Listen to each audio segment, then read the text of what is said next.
Okay. Hey, thank you for having me. So yeah, I'm Luis with Shadow Network, and I'll be talking about encrypting the mempool, essentially, and why and sort of what we're building in more practical terms.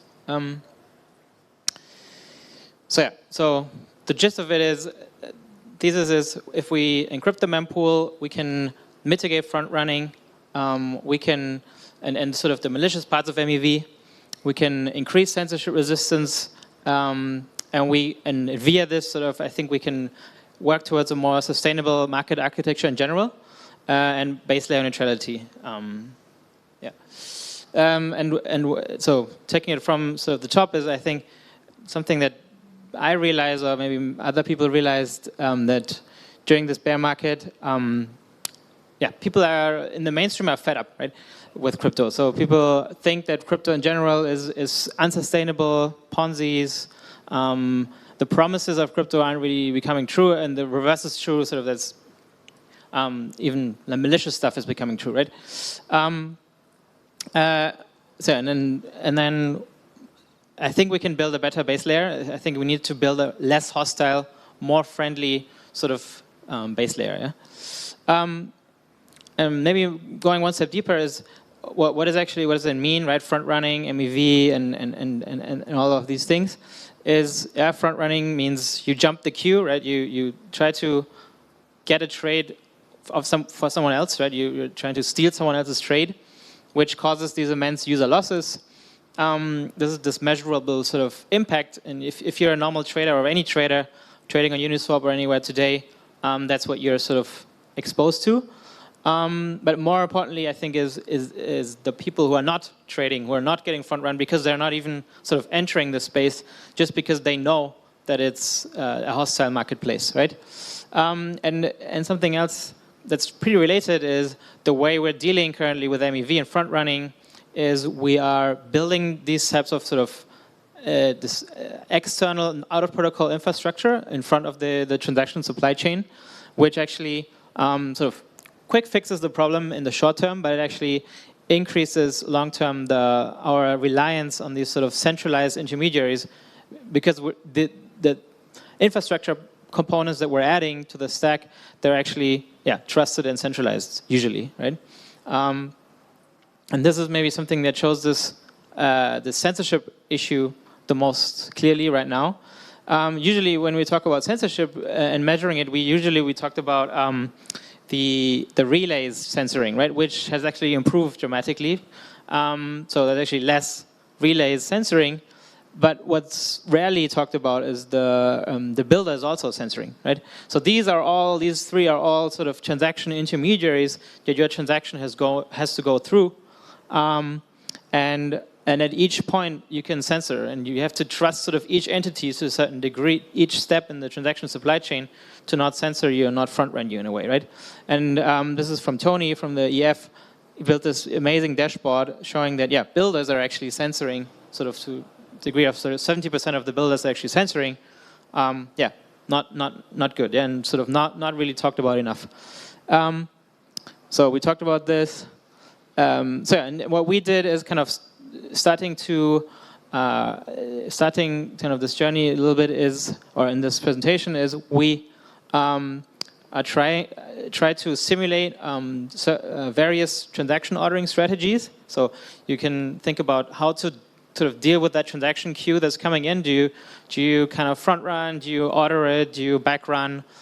Things like this, and it's going from sort of increasing. So we're going from sort of no interference. No, sorry, we're going from fully random ordering to increasingly order to do more with the transaction. So we're front running more, and we're sort of sandwiching more, and each step sort of. And the goal here is to show what type of transaction ordering kind of environment would be optimal especially for users, right? We're starting with this kind of fully random ordering, which would actually be sort of optimal for the users because there's no user loss. But that's kind of just not achievable and not realistic because there are arbitrage opportunities, right?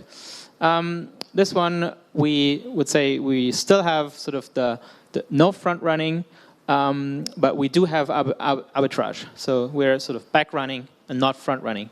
And this is kind of a nice in-between where we have some user loss, but actually kind of manageable. And we also have sort of a price that's actually more true to the mean, to the actual true price.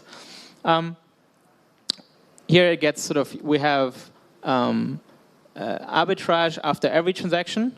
So similar to the first one, where instead of arbitraging after the block, we're arbitraging after each transaction. And again, kind of, yeah, similar outcome. But this one is actually, the price is actually then maximally close to the actual, the quote-unquote real price. And then here we have sort of we're maximizing the back running by reordering. So user loss is increasing even more, right? Again, sort of the more we're meddling with the transaction order, the more the user loss gets. And then here we have kind of the extreme example, and this is actually a little bit how it's today, right? We have this sandwiching, well, it depends on the transaction infrastructure, obviously, but so if you sandwich, it means if you sandwich every trade, it means your user loss is extreme, and this is sort of the worst outcome, right? So what's kind of the takeaway is sandwiching and everything, so front running and back running and sandwiching is the worst for the user in this model, right? And what we think, or this is just our sort of thesis, is that this kind of middle ground, the random ordering with arbitrage, so after every block, is probably the best trade-offs, right?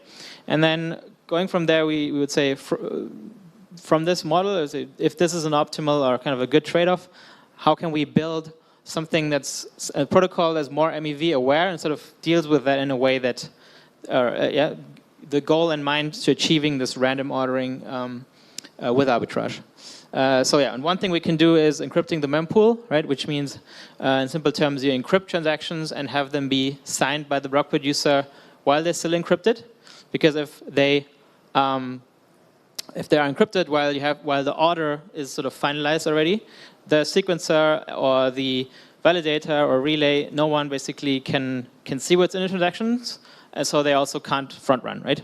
And they can back run, but they can't front run. Is kind of the whole point. And we are using threshold encryption to decentralize sort of the encryption and decryption, which is important, right? Again, because if you then just have a centralized encryptor, then you're reintroducing that centralized intermediary again. So, and that's the setup. And if we do this, we hope that that results in sort of that random ordering with arbitrage, which in generally means, we think means sort of the highest kind of information symmetry possible, with sort of generally speaking safer trading for users because no front running, just generally also then more profitable, right? If you get less front run, you just get better prices. And then you're also adding this type of censorship resistance because very similar, so if you can't see what you have to commit to basically in the transactions, you also can't really censor. And that harks back to this original kind of picture, right? Builders censoring. Yeah, if you can't see what you have to validate, you also can't censor. So and even for so these are sort of the benefits for the users. And you could argue that the benefits for the validators or transaction supply chain kind of operate, those who operate intermediaries in the transaction supply chain, those might be negatively affected, for example, because they can extract less MEV because there's no front running. There's still back running, but there's no front running, right?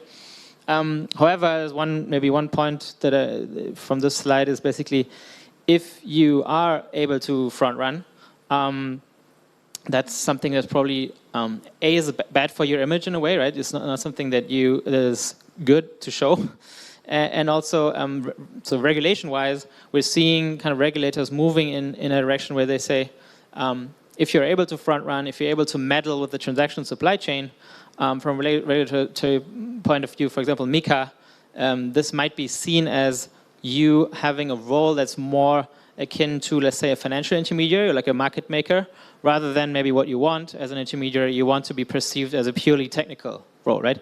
So not being able to front run and not being able to meddle with the transactions might really give you sort of a good argument towards the regulator saying, well, we are really a neutral intermediary. We can't extract financial profit from our users, kind of from a financial point of view. So yeah, and we're building this, right? We're building this sort of as a plugin to other protocols and infrastructures. The first live implementation actually is not an MEV use case, but essentially encrypted shielded voting implemented into Snapshot. Then we're also working with Gnosis chain to implement it into the Gnosis chain. And we also received a grant from Optimism to build it as a discomposable kind of piece for the OP stack. So any sort of new or old OP stack rollup will be able to choose that as an option, right, in the way they configure the rollup. And we think this is really good also for this whole thesis of rollup kind of differentiation and the many rollup thesis, because to be honest, the rollups we're seeing right now, they're not really actually kind of differentiated, right? There's kind of just plain vanilla copies of all the other rollups. So we think this will be positive for this whole vision of rollup differentiation and many rollups. Yeah, I think I have to go quick because I don't have a lot of time. But this is again this collaboration with Gnosis chain and also Nethermind, who are working from the client side. That's how that looks like. There's the important point here is there is the sequencer contract where the transactions enter, and by the transactions entering into the sequencer contract, they're considered final, and they're still encrypted. So that's kind of also shows this really we're separating the proposer from the transaction order. So we're essentially taking away a little bit of the power of the proposer by separating these two. And you have sort of the transactions in the sequencer contract are finalized while they're still encrypted. And we're taking this pretty practical, kind of progressive decentralization approach there to go to market quickly. Again, it's this collaborative effort between Shutter, Gnosis Chain, Nethermind. And if you compare it to other sort of approaches, we think it's really the best. Threshold encryption is really a good trade-off in terms of decentralization, practicality, and security, right?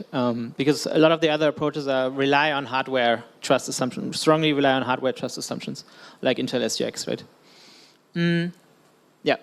I think I mentioned this already. So if you have a rollup and if you're building it into a rollup, in addition to sort of this front-running resistance benefits, you are also improving your censorship characteristics, which especially if we're talking about a centralized rollup, that kind of offers you an alternative sequencer decentralization roadmap, right? So currently all the rollups are centralized and they need to or want to decentralize, which then you get all the bad things to decentralize. You have the increased complexity, latency, cost of decentralization, and you have really these two. You have on the L1, you have decentralization, and you have another decentralized layer above. It's really not a pretty kind of architecture. So via encrypting your mempool and adding this this way, you are achieving the benefits, sort of the key benefits of decentralization, which is the key benefit. One of the key benefits is censorship resistance, without having to decentralize. Right? So this offers rollups an alternative sequencer decentralization roadmap, which we think should be really considered. If you're thinking about your rollup decentralization roadmap, you should consider this and think about what are the trade-offs, right? We're also sort of going forward outlook. We're looking into how does encrypted mempool, how does that interact, and how does this mesh with shared sequencing, intents, and order flow auctions. And long story short, it all kind of meshes quite nicely. Just depends on how you want to integrate it, but it basically works with all of these, especially in the case of sort of auctions.